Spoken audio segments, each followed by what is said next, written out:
प्रिय छात्रों, आज हम कक्षा 6 की अभ्यास 3D के प्रश्न संख्या 6 से आगे के प्रश्नों को हम देखेंगे। देखते हैं प्रश्न संख्या 6। प्रश्न संख्या 6 में आपको क्या दिया है?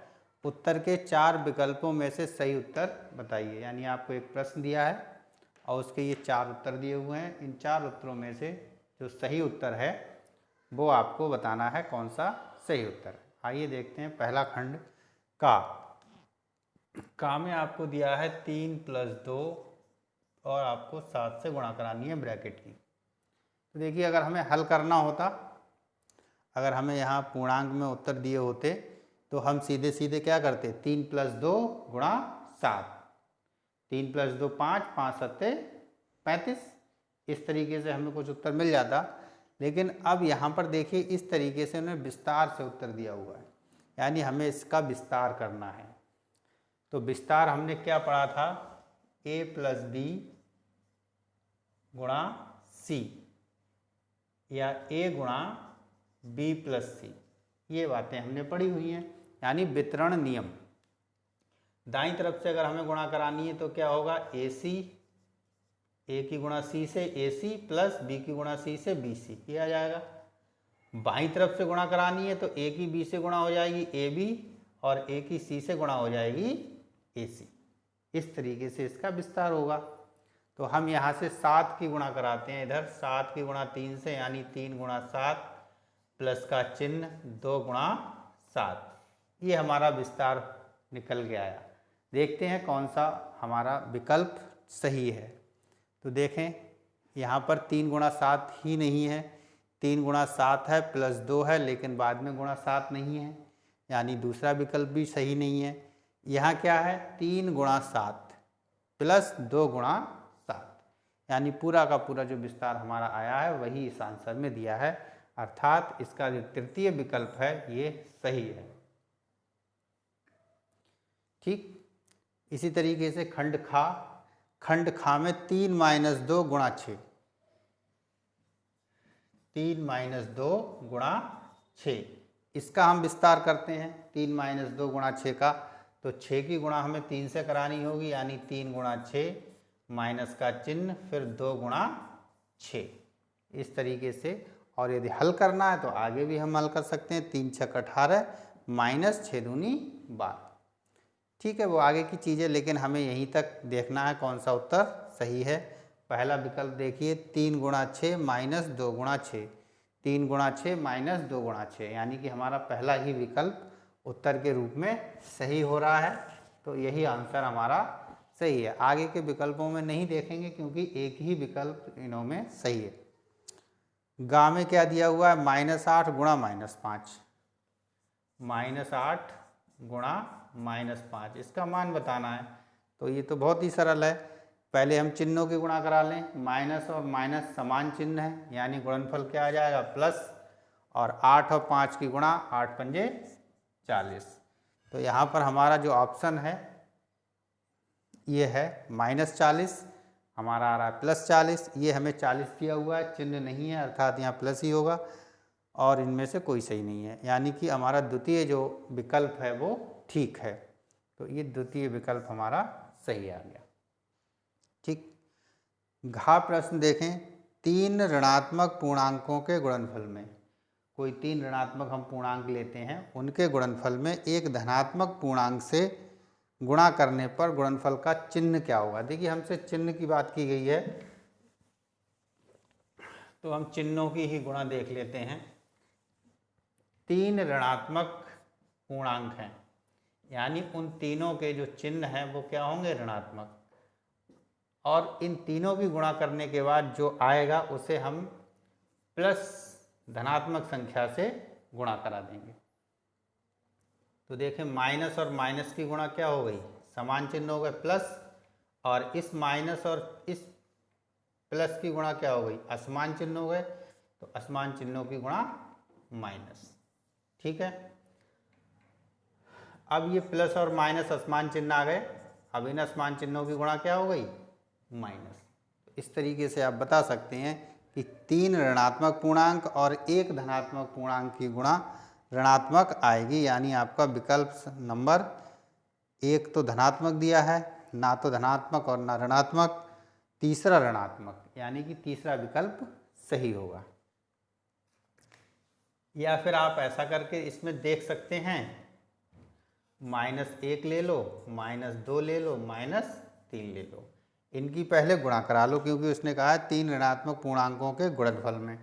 जब इनकी गुणा कराएंगे तो माइनस माइनस प्लस, 2 एकम 2, और यहाँ -3 से गुणा करा लोगे, प्लस और माइनस चिन्ह माइनस, यहाँ 6। तो यहाँ पर जो गुणनफल हमारा निकला वो कितना, 6 निकल के आया, यानी 3 ऋणात्मक अंकों का गुणनफल ऋणात्मक होगा। अब इसे हमें क्या करना है, इस ऋणात्मक पूर्णांक किसी धनात्मक पूर्णांक से गुणा करा देना है, कोई भी हो सकता है, उदाहरण लिया जा रहा है। तो -6 और +2 की हम जब गुणा कराएंगे तो यहाँ देखिए चिन्ह, ये ऋणात्मक चिन्ह है, ये धनात्मक चिन्ह है, असमान चिन्ह हो गए माइनस, और 6 दूनी 12, तब भी हमारा चिन्ह क्या आया, ऋणात्मक चिन्ह आया। तो आप किसी भी तरीके से समझें, आंसर वही आना है। तो यानी घा का जो उत्तर होगा वो विकल्प नंबर 3, यानी कि जो चिन्ह आएगा वो ऋणात्मक चिन्ह आएगा। इस तरीके से आपका ये प्रश्न संख्या 6 कंप्लीट होता है। आइए प्रश्न संख्या 7 देखते हैं। प्रश्न संख्या 7 में क्या है, निम्न में सत्य अथवा असत्य बताइए। यानी कि हमें कुछ कथन दिए गए हैं, उन कथनों पर हमें विचार करना है और बताना है कि उन कथनों में से कौन से कथन सत्य हैं और कौन से कथन असत्य हैं। आइए देखते हैं। पहला कथन देखिए क्या कह रहा है, 5 ऋणात्मक पूर्णांकों का सतत गुणनफल धनात्मक है। यानी हमारे पास यदि कोई 5 ऋणात्मक पूर्णांक हैं तो उनका चिन्ह क्या आएगा गुणा करने के बाद। देखें, यदि हम कोई -1, -2, -3, -4 और -5, ये हमने 5 ऋणात्मक पूर्णांक लिए, इनकी हमें गुणा करानी है। 2-2 करके क्रम में गुणा करा लेंगे, इनकी गुणा कराते हैं। तो देखिए माइनस और माइनस क्या हो गया, प्लस, 2 एकम 2, गुणा का चिन्ह ही वाला, माइनस और माइनस प्लस, 3 चौक 12, समान चिन्हों की गुणा धनात्मक, और ये -5 आपका बच गया। अब इन दो की गुणा करा लो, प्लस और प्लस समान चिन्हों की गुणा धनात्मक, 12 दूनी 24। अब गुणा किससे करानी है, -5 से। ध्यान दें, प्लस और माइनस असमान चिन्ह, और हमें सिर्फ चिन्ह की बात करनी थी। गुणा करानी हो तो 5 चौक 20, 5 दूनी 10 और 2 12, 120। चिन्ह क्या आ गया, ऋणात्मक चिन्ह आ गया। ठीक है, तो यदि हमारे पास 5 ऋणात्मक पूर्णांक हैं तो उनका गुणनफल क्या आएगा, ऋणात्मक आएगा।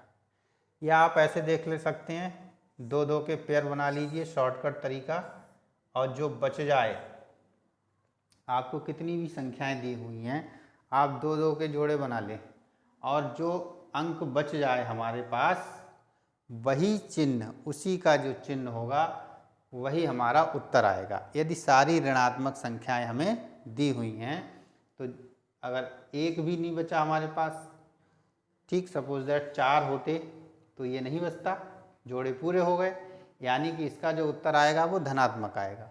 और यदि एक अंक बच गया, यानी कि एक माइनस का चिन्ह बच गया, तो उसका उत्तर ऋणात्मक आएगा। या ऐसे समझ सकते हैं। या यदि हम सम और विषम के रूप में समझना चाहें, यदि दिए गए अंकों की कुल संख्या सम है, तब चिन्ह हमारे पास आएगा धनात्मक। जो भी हमारे पास ऋणात्मक पूर्णांक हैं, यदि उनकी कुल संख्या सम में आती है तो उन सभी का गुणनफल धनात्मक आएगा। और यदि दिए गए पूर्णांकों, ऋणात्मक पूर्णांक हमारे पास, उनकी कुल संख्या विषम आती है तो उनका गुणनफल माइनस होगा। अब देखिए यहाँ पर पूर्णांक दिए हैं, 5 पूर्णांक दिए हैं। 5 कैसी संख्या होती है, विषम होती है। क्यों? क्योंकि ये 2 से नहीं कटती है। तो जब यहाँ पर 5 पूर्णांक दिए गए हैं और वो एक विषम संख्या के रूप में आते हैं, इसका मतलब हम सीधे सीधे कह सकते हैं कि उनका गुणनफल धनात्मक होगा। ठीक है, यानी कि 5 ऋणात्मक पूर्णांकों का सतत गुणनफल धनात्मक है। कथन हमारा कैसा हो गया?